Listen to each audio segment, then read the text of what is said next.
everyone. Welcome back to another episode of That One Time I Was Abducted by Aliens. My name's Jamie. My name is Bree, and we're two sides of the coin. Hey, Bree. Hey. So, it's Tuesday?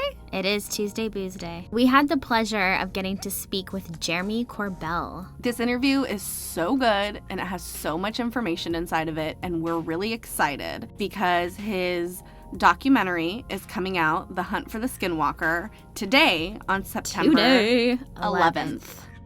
Rip. Let's just have a moment of silence for 9/11? Thank you. So from what I understand, this was a very purposeful release date. Absolutely. There's a lot of government involvement with Skinwalker Ranch that I think a lot of people aren't really aware of. I think even we're not even aware of half of it. No. So I cannot wait to watch this film. We will think of a million other questions to ask him that we didn't get the chance to in this interview. I think we're going to be enlightened in this film. It's going to be incredible. I think it's just going to blow the lid off the entire thing. You know, a lot of us just know the Skinwalker Ranch story and, you know, blah, blah, blah, blah, blah. But it really goes so much deeper than that. And there's so many layers to this story. And I think that Jeremy is the expert person to really just strip away all the pieces that we cannot see with just the naked eye. Jeremy is someone I would consider to be like a really heavy hitter when it comes to the world of kind of paranormal documentaries. I don't know if our listeners have watched Patient 17, but that was such an incredible movie, and that was really my introduction to Jeremy. Yeah, he has a lot of good films out that you guys can all check on his website, Extraordinary Beliefs. He's just very about exposure. He's just like, let me put it out there for what it is. He doesn't go after any belief systems. Or conclusions. Right, which is even more powerful. And I love that he reflected to Ancient Aliens in this, because even Ancient Aliens, each episode will really try to sway your mind into believing one thing that they suggest, but then at the very end will say, well, we still don't know the answers. But Jeremy doesn't even do that. Throughout the entire film, when he puts all these things together, he doesn't offer any suggestive conclusion at all. Yeah, I think although we express our opinions, what we maybe believe some things are here on the podcast, at the end of almost every episode, we say to you guys, go out and do the research yourself, come to your own conclusions. We hope that we're just getting you interested in the topic and that you can look even further and maybe you find something we didn't see. And that's something I really admire about Jeremy because he has that same approach. He's not trying to sway you one way or the other. He's just trying to put the best evidence possible in front of you. He definitely doesn't come about things the way that I do. The way that he puts things together, being so neutral in it, I'm not like that. A lot of people that aren't already into this can actually look at it, and it's just an open point of mind where I'm already kind of have a viewpoint, I have emotions involved, and so I can't present things to a nuts and bolts person. I've kind of just come to that conclusion because I'm not wired that way, but so many people are. Jeremy has a lot of importance in what he does because he can reach those people that I can't. You know, let's just jump right in to the interview and you guys listen because it's fantastic. Hi. Jeremy. Hi, Bree and Jamie. How you doing? Good. How are you? Good. We actually met at Contact. Is that correct? Yes. All right. Good to actually get on the phone with you. I didn't know you had a cool show. Yeah, it's we've been going at it for about a year now, so it's still fresh. Yeah. I've looked it up. It's very cool. I listened to a couple episodes. Cool. Thank you. Awesome.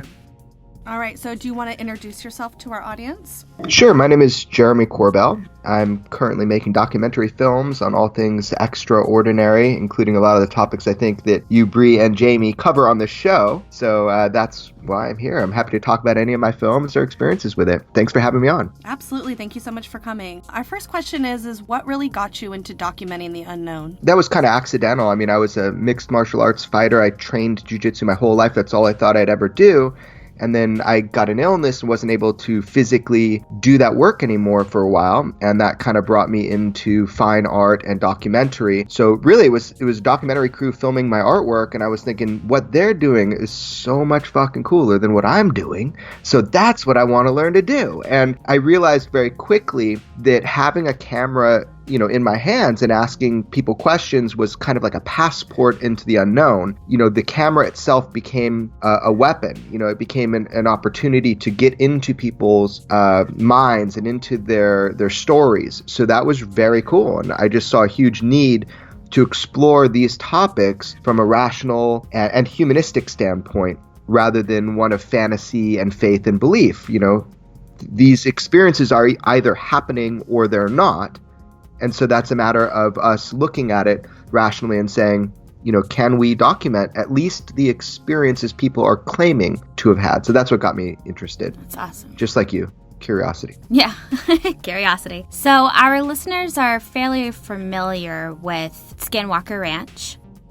But could you tell us about the film? We've been waiting for this to come out. It feels like forever. Forever, yeah. Yeah. So if you could just tell us about it. Sure. Well, actually, it's funny because this is the fastest film I ever put together. I mean, I've been documenting about the ranch for years, but never thought there would be an opportunity, to actually tell this story. You will see from the film, we all know about Skinwalker Ranch, or if you don't, just let me give you the basics. So it's northeastern Utah. There is a ranch that is used as a living laboratory to study all sorts of varied phenomena that include UFOs, but are not limited to UFOs. So everything that you would consider paranormal actually, occurs or is reported to occur there as well. Historically, for the last 20 years, there's been an owner, Robert Bigelow Aerospace, put the beam inflatable space station up on the International Space Station. Has been involved in ufology for a long time. We now know through the government Pentagon releases, and we're going to learn more through my movie, that there was a funding put towards studying Skinwalker Ranch through the $22 million that the New York Times reported on. So that's a big thing that I'll be revealing in my film. Wow. But yeah, this is a location of high activity. Hundreds of reported phenomena around and at Skinwalker Ranch for decades. It's the most famous paranormal hotspot in history. So the unique opportunity that has, come to light, my mentor in journalism, George Knapp, has been documenting as a journalist the ranch, had to keep quiet about it, but he's been documenting it for over 2 decades. I was bugging him, pestering him, trying to get him to release some of this info. I was able to have access to the video footage the world has never seen, over 40 hours worth, documents, all sorts of stuff he kind of let me in on. And this opportunity arose. Change of ownership of the ranch. There's a new owner. And that owner and I have a good working relationship, and I'm really grateful, and, basically allowed me for the first time ever to film at and on the ranch, current modern day, to bring guests and to bring that footage off for your viewing pleasure, as well as over 2 decades of archive footage from my mentor, George Knapp. So all of that is in this film. It tells the basic story, but also shows you visually some of what has been so mysterious all these years. Wow. Do you find that what has happened at the ranch is still continuing to this day, that it's not something that has just stopped, it's continued on? Yeah, well, I mean, in fact, it has continued on. Let's make a really important separation here.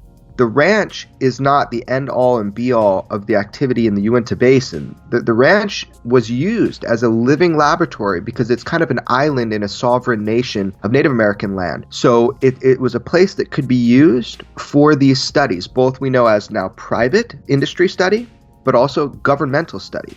The Defense Intelligence Agency ran a program off the ranch. We now know that. The intelligence branch of the Pentagon. That is all known. That is coming out in my movie, but it is something that can be found out. So the ranch is a unique living laboratory, but it is not the hub to all activity as far as I'm concerned. The activity is homogeneous all throughout the Uinta Basin. People have been having these experiences, locals have been having these experiences for decades and beyond, probably hundreds if not thousands of years. The activity can fluctuate. It'll go up or down. From what we can tell, it doesn't like to be observed. The intelligence manifesting and performing at and around the ranch doesn't appear to like to be documented. And this is the problem that the scientists ran into, the PhD level scientists employed by Robert Bigelow, as well as by the Defense Intelligence Agency, that it kind of went underground. It stopped manifesting in these bold displays of like cattle mutilations. But it's back. I mean, I'll tell you that much. I mean, I got photographs as recently as a couple months ago from recent mutilations right on the edge of the ranch property in the Uinta Basin. So, yeah. It's going on still. So is the current owner that has the ranch now currently continuing on this like living lab and these experiments? Absolutely. So that will be highly detailed in my movie. There's a good chunk where actually the new owner goes on camera with me. First question I ask is, why are you keeping your identity secret? And he corrected me and said, I'm keeping my identity confidential because I have a large, vast business empire, and both of those worlds would disrupt the other. So he comes right out at the very beginning when he presents in my film, where you can see why his voice is distorted, and I have him where you can't see his face. It's because he takes this very seriously, and he doesn't want his business empire to affect his work at the ranch, or his work at the ranch to affect his business empire. He doesn't want it influenced. And he is continuing the studies, and he talks about that in my film. And in the bonus material piece, there's like a 10-minute piece of him talking about that. So when you get the film, you'll get the bonus material on iTunes, and you can see that for yourself. So yes, the activity. We also hear that Robert Bigelow is going to be inside the movie. Rumors are a hell of a thing, aren't they? They are. So I can only imagine what it would be like for us to show up at the ranch. What was it like for you to actually step foot there? Yeah, I think like anybody, there's a lot of intrigue. I've been hearing about it, for a long time, and directly through George Knapp and our work together. So I felt like I did have a lot of insight into deeply what's been going on there, stuff that hasn't been made public. So then, being allowed to go, I mean, this is like the Area 51 of the paranormal. Less people have been allowed on that ranch than at Area 51. It was a great honor to be able to go there. So of course, you have this sense that you're going somewhere where anything could happen, and of course you want to see something. You want to have the proof yourself that something is going on there. My reaction to that was to be over skeptical, was to bring extra skeptical attitude to it, because when you're put in an environment where people see, it's like a Rorschach test. I've talked with people that have gone there, and oh my God, if they didn't see everything under the sun and everything they wanted to, I mean, I just can't believe it, to be honest with you. It's too much. So when I went, for the first time, I was very skeptical. I just wanted to really analyze and make sure I wasn't taken for a ride. So that was kind of the way that I looked at it. And I think it was a healthy way to look at it. It was with a lot of respect, because if any of these stories are true, you want to be careful. Have you come to any consensus on what the driving force is that's kind of behind the phenomenon that's happening out at the ranch? I don't think anybody has. I think if people claim to have an understanding of it, you should walk away immediately. I think it's total bullshit. I think people try to impose their own will and their own desire and their own philosophies and fantasies on what's going on there. We don't know. Nobody knows. Scientists, after 7 years of studying daily at the ranch, 24 hours around the clock, don't know for sure. We can say definitively that the extraterrestrial hypothesis, it's a fly in the ointment, because it does not fit. It does not fit the data of what's going on there. What's going on there is so far beyond just the extraterrestrial hypothesis that you need to expand that hypothesis to suit everything. Because there are everything from UFOs to creatures to what they call blue meanies, which are these blue orbs that induce an external and irrational fear in the brain somehow. There's cattle mutilations. There's appearances of huge kind of otherworldly creatures. I mean, there's just strange occurrences. One of the scientists there, John B. Alexander, who worked with NIDS, you might know, he said whatever is there is some sort of precognitive sentient intelligence, meaning it's an intelligence. Cumulatively, it's an intelligence, but it's precognitive, meaning it can know your next move even before you know it. And that's a strange thought. One of the things the Defense Intelligence Agency wanted to study, of course, was, precognitive ability for warfare, or portholes, how to deploy vehicles of warfare somewhere instantaneously. That was another interest, was this apparent porthole experience where craft will fly through, which happens at the ranch. Is there anything that really shocked you about what was going on there? Was there anything in particular that really jumped out at you that made you kind of take a step back and be like, what the fuck? Well, luckily nothing actually jumped out of me. I would have had a heart attack. But look, all of it is shocking. Again, if any of this is true, and there's a lot of people that studied this, for our government and also in private industry who will never come forward, who I've had the privilege of being able to talk with. So I've heard the story inside and out. I'm very lucky and fortunate to have. but it leaves me absolutely baffled. These were real events. These events were documented. There were elements of physical proof for everything that occurred there. Look, it was a very intense scientific study. It was all shocking.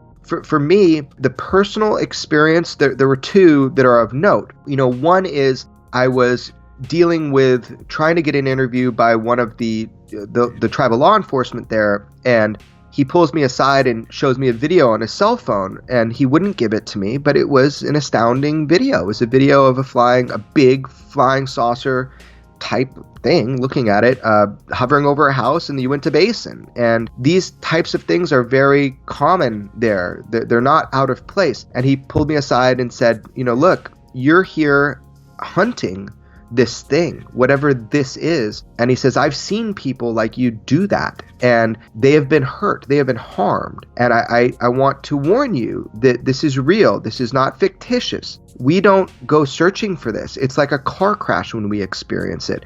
Out of the blue, nowhere, boom, there we are. And, in the Uinta Basin, the law enforcement, tribal law enforcement in particular, they need to take every account seriously when they get a call, no matter what it sounds like, because there have been consequences. And as he's telling me this, I'm looking at the other officer, neither of whom wanted to go on camera. Neither of them are telling me this, just for shits and giggles. I mean, they're telling me this because they're genuinely concerned for what I'm doing there in the basin with my team. And he looks at his partner, and his partner kind of nods, and he goes and tells me the story. He was talking about his partner being harmed and how this thing attached to him, like they call him the hitchhiker in the Defense Intelligence Agency, some sort of entity or intelligence that seems to provoke a response from you and then follows you like a virus, and it infects your family psychologically. So that was really frightening, the prospect of that. However, I had no encounter. I don't think that have gone insane from it. So far, so good. But everybody tells me, you still got a chance, Jeremy, to go crazy. So we'll see. But whatever it is that's there, the real impact, and you'll see this in my movie, the real impact is on the psychology of the people that live there. The constant knowledge that they live amongst another presence, and that presence is in control. And there's some very emotional moments in my movie, because I try not to just tell the story of the ranch. I try to show you the effects that this has had on people who live there, the questions they have, the people that have been harmed.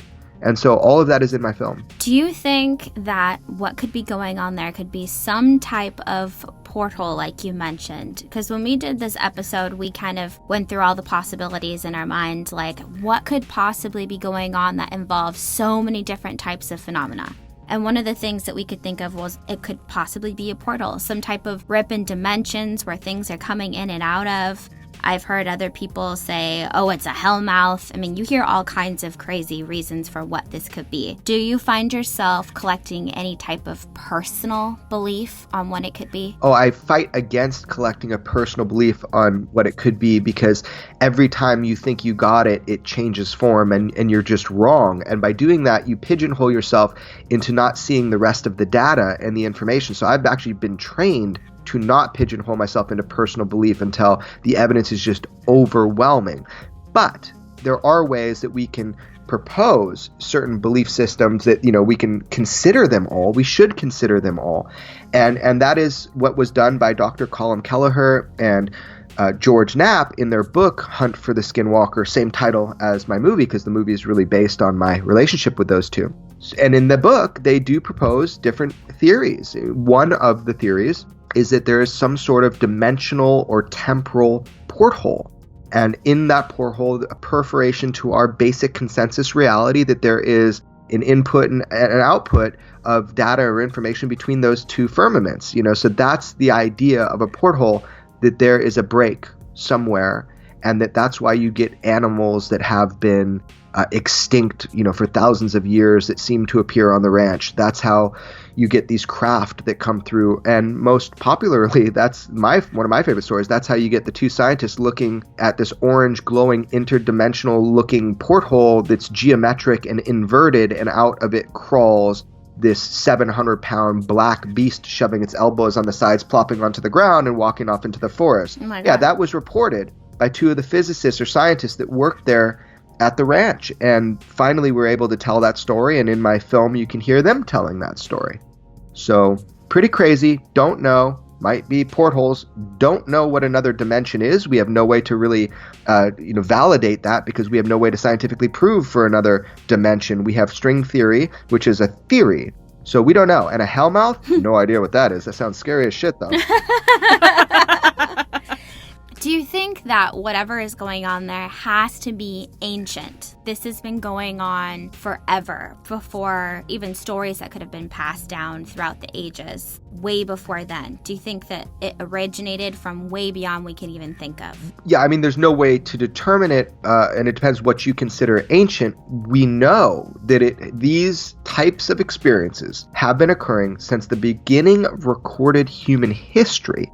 So with that said, yeah, that's pretty ancient to me. I mean, you have, the conqueror Alexander, and he has accounts of silver shields on fire manipulating warfare by shooting beams down on walls and breaking them apart. Both sides of the war describe this. So yeah, this idea of flying saucers or UFOs or creatures or entities or close encounters, they've been reported since the moments humans have been reporting anything. So yeah, it's ancient. Do you have like a favorite thing that you studied while you were working on this documentary? Is there something in particular, like, Bigfoot in that area that really caught your eye that you maybe fixated on a little bit that you were really intrigued with? Wow, I mean, I'm a nuts and bolts kind of guy. I love the flying saucer accounts, or not even saucers, just UFOs. So I particularly like those because I don't know what to say to somebody that said they saw a shadow being follow me inches away from my body through the kitchen at Skinwalker Ranch, which they reported, freaked out, and we got off the ranch and, hardcore military badass dude who just freaked out because they saw something I didn't. So whatever this thing was following me. If it was there, I mean, the dude saw it, right? So that's weird, but I'm not, I think ghosts, it's amazing. People are like afraid of ghosts. I invite them because I know what their kryptonite is. You ever want to get a ghost to leave you alone? Just hold up his cell phone. No one has ever caught anything on film. It's like UFOs. You want to not get abducted? Hold up a cell phone. Take a photo. It'll vanish. Right? But flying saucers are really neat. Yeah. Flying saucers are really neat, and UFOs are really neat because there is a hardcore physical element to them, a tangible element, a machine, a technology element. It appears, at least, that there is all of this. So one of the cases that I document in the film is a gentleman named Corey, who's a native from the area, and he's a very understated, honest individual. And there were multiple witnesses to this singular event where, I mean, he could have jumped in the air and smacked the tail end of this UFO. It was that close to him. And it actually kind of shouted into his mind, "You're really going to miss your family. You better go inside." Huh? That's so scary. Yeah, and he automatically just kind of went inside. No matter how cool it was, he didn't want to. He's like, fuck this. I don't want to lose my family. So that kind of case is documented and shown in my movie. And it really gives you a sense of how real this is. It's one thing for me to tell you that story. It's another thing for you to see the guy recount it at the location where it happened. And you judge for yourself. Is he telling the truth? And there's all this auxiliary evidence to it. I mean, there was a power outage that day. Other people saw the red and blue lights that were shining off this thing, from a distance. It's not just one guy telling the story. It's a bunch of people seeing parts of it and then you seeing it all come together in the movie. I told you this when we were at Contact, but I really appreciate the way that you come across with all of the things that you document because since you are such a nuts and bolts guy, you present information in a way that's, this is what I have, take a look at it. You don't put your own personal belief out there and try to sway someone to believe one way or the other. You just collect all the information and you put it out there. And with your last film that I watched, Patient 17, I told you I was able to show that to my family. Like, hey guys, this is weird, but just watch it. And because you documented it in a way that was just presenting evidence, it was not pushing anyone any way or not, I think people are more willing to accept what's in front of them when there isn't someone's personal belief behind it. It's like it gives them the space to choose from a neutral position rather than someone telling them it's this way, it's that way. And so I think that this film is going to be really, really exciting. I think it might change a lot of people's opinions that don't believe in anything like this, because I can see that you're just going to put all of the situations out in front of us and then leave us to just kind of wander. And I think that's a really great way to come about anything that you're trying to get people to look at, especially with ufology, any of these paranormal things. There's a lot of personal belief behind it. Yeah. I think it just works with whatever you're doing. Well, I really appreciate the sentiment, and it excites me that is the way that you are perceiving the film work that I do, and the fact you could show it to your family and be like, hey, this is a cool movie, check this out, and they could engage that topic. That is so cool. So obviously, I'm very happy that that's the way my work is being received.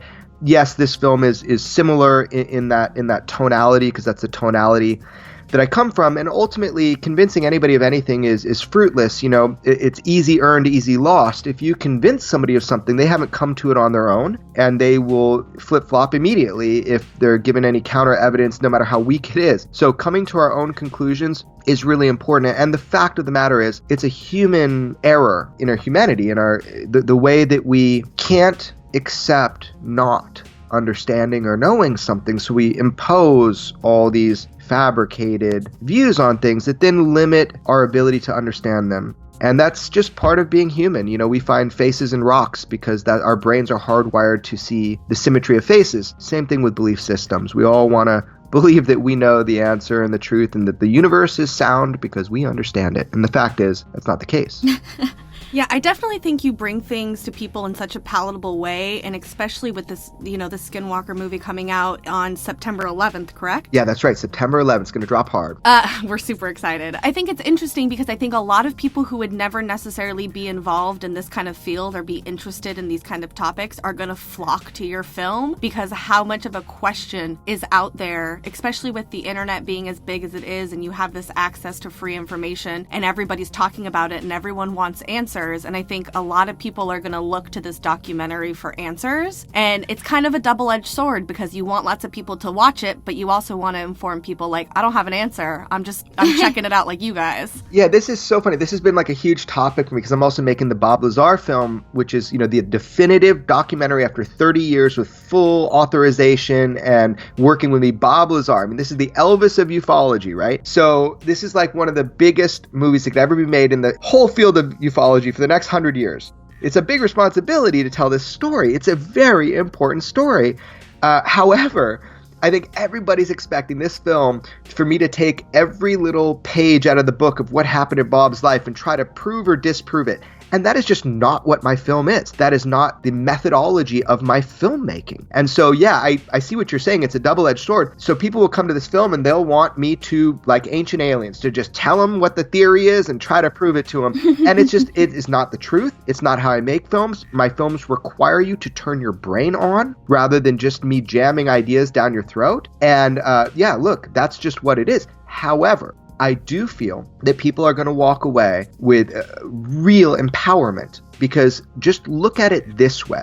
How much footage have you had access to out of history of Skinwalker Ranch, where it's filmed on the ranch with the direct individuals who directly engage this for our government and for private industry? You have zero. You have 0 seconds of footage.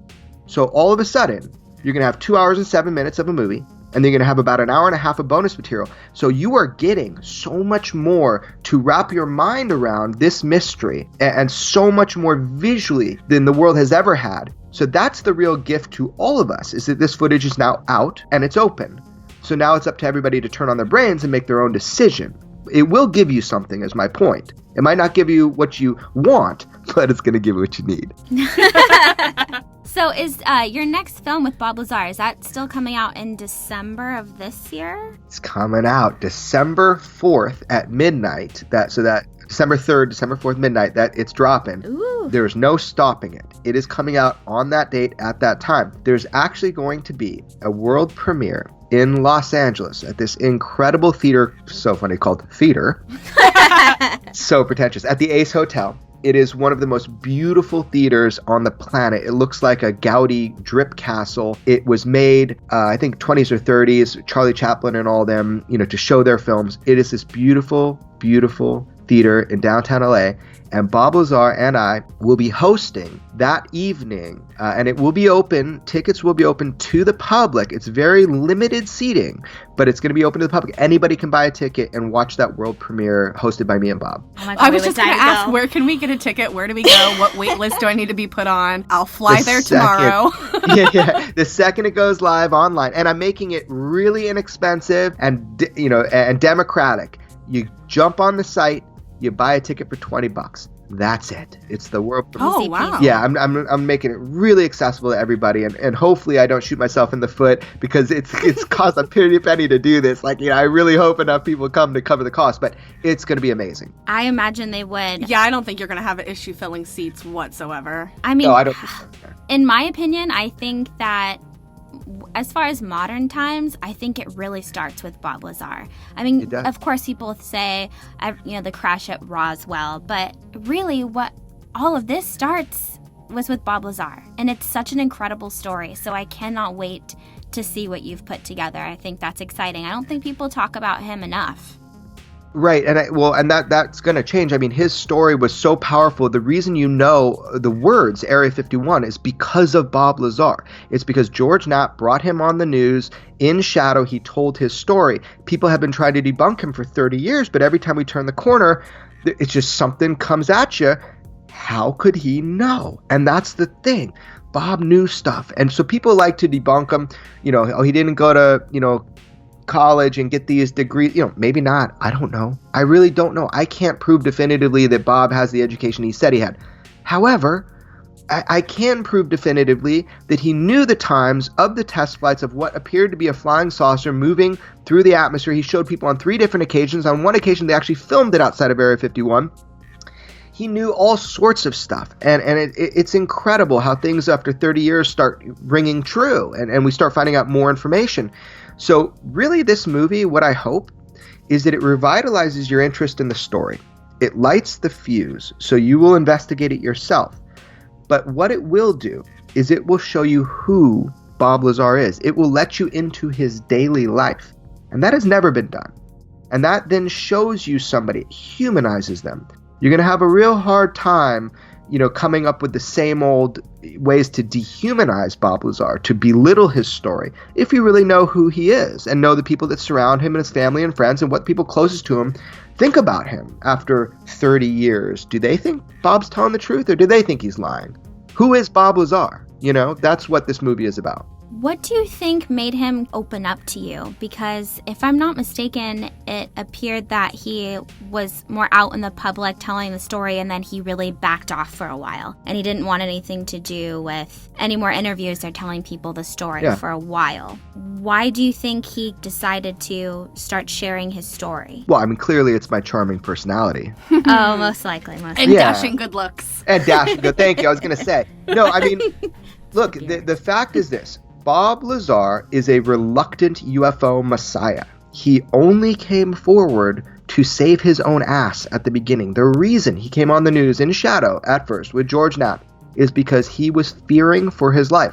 That is fact. That is true. People can't accept that because they don't know his personal friends at the time. They haven't talked to everybody like I have. Let me tell you, that's true. Bob was fearing for his life, so he came forward. He never wanted to talk. He was forced to talk. And then once he talked, he doesn't like the limelight. He didn't want to continue talking. He has profited zero off of the UFO story. It has only harmed his life. Then he got a divorce because of the UFO stuff that went down. It really, for a time, destroyed his life, and he's been so burned by it. So no, he didn't want to talk. He's uncomfortable talking. He's allergic to interviews. He hasn't talked over 30 years. The only person he's talked to over 30 years is George Knapp, because George pesters him and gets him to give him, a soundbite for his newscast or something like that. George has done an incredible job of not only opening this story, validating it, and taking it, to the final degree of trying to prove or disprove Bob. But after 30 years, I think Bob is sick and tired of the way that people have twisted his story, lied about him, made really mean, hurtful lies about him. And I think at some point it gets so out of control, you have a desire to right the wrong. And I think I offered, as a friend, I offered to Bob that I would, do the story as long as there were no restrictions on me. Like if I found he was lying, I'd say he's lying. Just let me tell the story. And and he did. And he opened up every aspect of his life. Gave me a cell phone. Let me call his mom. I mean, anything I wanted to do. Anybody I wanted to talk with. Bob has helped me. That is super interesting. I always thought it was so strange that he never wanted to talk. There's a lot of these people that have these stories, an abduction story or scenario, and then, they're at every UFO conference. They're telling their story every chance that they get. And you see the same people that are always up telling lectures, same experiences over and over again. And Bob's never been that type of person. So do you think maybe after the film is released that we might see him around at these different events? Do you think he'll start opening up and talking for himself about what he's learned? Or is this just like him, like, this is it, I'm putting the story out there, don't want to talk about it anymore, I'm done with it? You got it, Jamie, that's it. There is no talking. Bob has zero interest. If you understood how much I need to put into getting a 30-minute chunk of Bob on film, I'll go live with him for over a week at a time, filming his daily life. And it's like, herding cats. I'm like, he does not like to be on camera. He does not like to talk about it. It brings up bad memories, bad times. I think it makes him uncomfortable and annoyed. So no, he will absolutely, certainly not be on any UFO lecture circuit. He will not be telling his story, especially for money. He doesn't want anything from it. He's just telling you what happened to him. If you can't believe it, that is your problem, not his. Ooh, I like that. It's the last bow. Yeah, and it's really intriguing that he so much doesn't want to talk about it, because it seems like a lot of people in this field, that we've encountered, really like coming out and talking about their experiences. So it makes me really kind of admire him and almost believe him even more, because he's so annoyed with it. It kind of brings like a level to truth of it that you don't necessarily get from other people who talk about their experiences so openly. Of course. Look, let's look at this rationally. There are people going around saying that they, were surgeons on aliens and shit, and they're making a dime a dozen. They're making tons of money. And they're selling their little mercurial, oils that are supposed to help you with this or that. It's fucking bullshit. Let's be honest. No, I know who you're talking about. Look, it's right. Well, no, they're all like that. They're all like that. Everybody you see that's constantly peddling their wares up there. It's ridiculous. Let's just be honest. Now, I don't want to, rain on anybody's parade. Look, it's totally cool if you want to believe these people, but they have no fucking proof. None of them. They don't have an iota of proof. If they represent something as proof to you, trust me, it's not proof. So it's sad. Now, does that mean their story's not true? Yeah, probably. But, my point is, okay, nice story. If you got nothing to back it up, go home.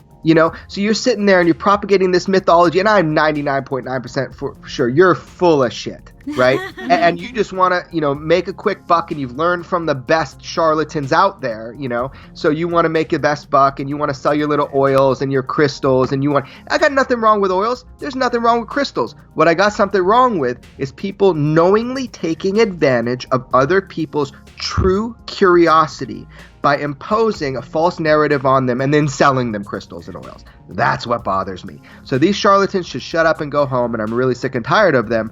We should demand, as viewers and as an audience, we should demand a higher level of evidence. We should want to know the truth, not just enjoy it, right? It's fun.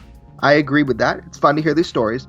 But really, this is important, and we should demand a higher level of evidence. So this must be kind of hard for you when you do go to these different conferences and events, because it's kind of turning more into that, a lot of more of these people. Yeah, I noticed that, some of the events that we go to have gone from the more conscious side of things and a kind of more moving towards that Hollywood side of things. Yeah, definitely. Yeah, I think it's always been like this, to be honest with you. I think it's just been in different guises. Maybe there was a time in ufology when there was some critical thinking going on. Certainly there is some critical thinking going on in the field of ufology. There is. It's an interesting time. just announced, 22 million through the New York Times. All of that, by the way, leads back to Skinwalker Ranch, and my film's going to show you that. Nice. So that's really exciting that the entire thing you've heard from the 22 million in the New York Times from Harry Reid, all of that started with Skinwalker Ranch, and it all leads back to Skinwalker Ranch. There was not just one UFO study. There were two. There were two UFO studies, and one was much larger. And that's the one that my film focuses on Skinwalker Ranch. So it is an interesting time in ufology. There is critical and rational thinking going on. Yes, there is this strange occurrence where these people are saying the most outrageous, ridiculous BS stories and getting on TV and propagating this mythology, and everybody's making a buck off of you. And they're giving you a certain type of Kool-Aid to drink, saying, believe this, right? Absolutely, that is happening. But on the other hand, that's been happening ever since this topic was interesting. That was happening back in the 50s, that was, with these contactees. Now, some of this might be true, for sure. I'm open to that, but 99.9% of it is not. You're a really heavy hitter when it comes to topics. Patient 17, Skinwalker Ranch, Bob Lazar. What's the next topic that you want to tackle? Sleep. I want to study sleep. I want to study how I can learn to sleep and not make more films. Look, there are so many. I have filmed way more than people know.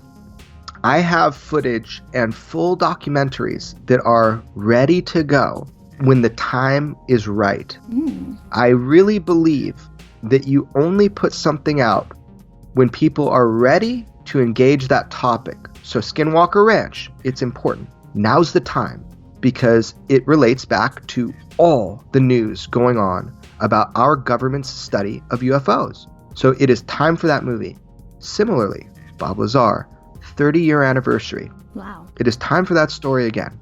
This is 30 years later. That's when I'm releasing it. So I don't know what the next movie is going to be. I have a lot of options. Most importantly, it's got to be something that I think if I put it out, it's going to have an effect on people, and it's going to encourage them to become participants, active participants in discovering more about this mystery. If it's by doing a podcast like you guys are doing, if it's writing books, great. If it's doing investigations, wonderful. As long as it motivates people to get involved, because we need more people, more bright minds to kind of cut through the BS that we're seeing in this field.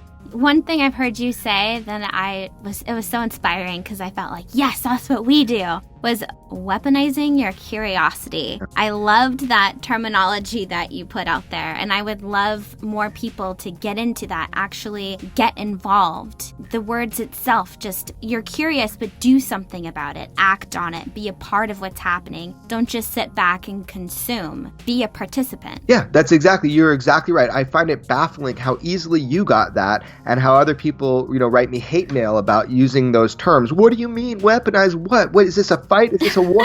Oh, fucking hell, you're an idiot. Yeah, just forget about it. I really... The PC world that we live in today is just ridiculous some fucking times. Exactly. So I appreciate very much that you understand that, and that is what happened to me. It was like an atom bomb that went off in my consciousness. I was like, I am no longer going to sit there and watch these stupid little UFO videos and try to piece everything together. I'm going to go talk with people. I'm going to film people. I'm going to report on this. I'm going to try to move the ball forward. And people that are BSing, I'm going to say they're BSing, or I believe they're BSing. And people that I think are true, I'm going to say I think they're telling the truth. Try to be really upfront, not just everything is created equal. You should give everybody the ability to be understood and believed. No, that's just not true. It's just not true. It's like everybody winning a trophy at a baseball game. You know what? Sometimes you lose, and sometimes you win, and that's what's. We can't all be winners. You know what I mean? It's just like we can't pretend that all things are created equal. There are some people that have better information than others. There are some people you should believe because they have a track record of telling the truth compared to other people. I mean, it's very simple. Absolutely. So before we wrap up here, Jeremy, I have one more question for you, and we ask all of our interviews this. Dun, dun, dun. What was your first experience with UFOs? Like your very first that you remembered that kind of got you hooked in on it? Well, I've never had a UFO experience. I mean, personally, I've seen things in the sky. Well, I guess I have. I've seen things in the sky. I have no idea what they are. I've seen something on my land before, a glowing orb that has come towards me. I don't know what that is. Really? Yeah, I had a weird experience. That, it's so funny because I'm always the guy that doesn't see shit, and everybody's like, My back is turned, and it's like everybody starts screaming and looking in the sky. I'm like, oh my God, it's so annoying. But then, one time I did see something I truly cannot explain, and it was wild. So I guess it's fair to say I did have a UFO experience, but that wasn't the first thing. The first thing was when I was 13 years old in 1989, listening to Bob Lazar on the radio with George Knapp and hearing his story and his description of the propulsion systems and how the craft operated by generating a gravity amplified wave. Unbelievable. Flipped my script, totally weaponized my curiosity, and got me interested in this topic. So that was it, on the record. Bob Lazar, 1989, hearing him on the radio. That's what did it for me. I was all in. That's incredible. A good story. So why don't you tell everyone where they can find the movie at? Okay, so the movie is available on all pay-per-view platforms. I would recommend going to iTunes if you have that. If you don't, go to Amazon, which is just through a web browser. If you don't have that, well, everybody has that. If you don't, go to Vimeo, and Vimeo also has the movie with the bonus material. But I go to iTunes first or Vimeo because both of those have the bonus material, and look up Hunt for the Skinwalker, and that is the movie. If you get confused, just go to my website. Everything is on there, which is extraordinarybeliefs.com. All my past movies, current movies, and upcoming movies like the Lazar film coming out in December. And where can our listeners find you on social media? Everywhere. Is all of it at Jeremy Corbell? It's really hard to miss me, Wish it was harder to contact me. It's actually really easy. It's super easy. I even found you on Reddit, so that was not hard at all. I'm on Reddit? Awesome. I'm sure it's your assistant, but you know what I mean. Yeah. No, it's very easy to contact me, unfortunately, for my work schedule, but I love people. I really much enjoy conversation, and so that's why I have social media everywhere, because, let's talk about this. Absolutely. Well, we want to thank you so much for coming on. Yes, thank you.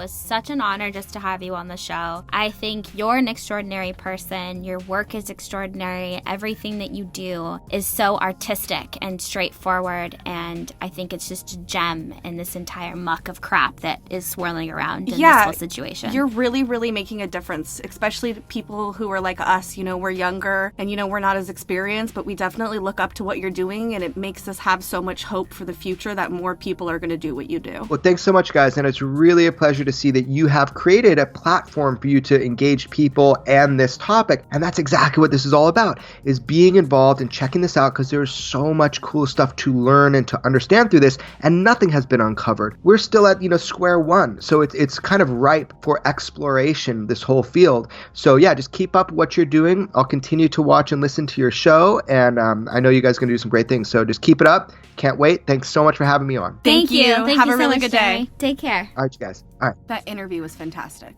It was so much fun. Hopefully when the Bob Lazar documentary comes out, we'll be able to get him back on to talk more. That would be awesome. And we gotta get tickets to go to that fucking film, though. Oh my God, no, we have to. I'm so down. That's our Christmas present. If anyone asks, we're going to LA for a movie premiere. Well, then I guess the person to ask is our boss. That's the Christmas present. Ugh. Let's not even drag down the episode. Exactly. Really quickly, let's just talk about our conscious quote of the day.